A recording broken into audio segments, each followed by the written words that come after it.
দাদা তুমি ইন্ডিয়ান গান কিতার লাগি গাও গো? হ্যাঁ, কারণ ইন্ডিয়ার ত্রিপুরার মানুষ আমার প্রাণ, ইন্ডিয়াতে তাকে আমার জান, তাই গাই আমি ইন্ডিয়ার গান।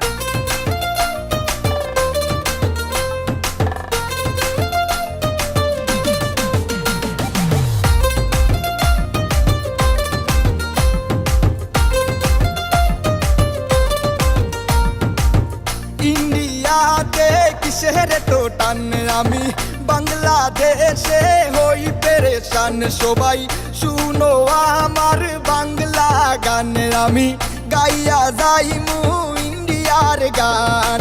ইন্ডিয়ার গান, ইন্ডিয়ার গান, এই গানটা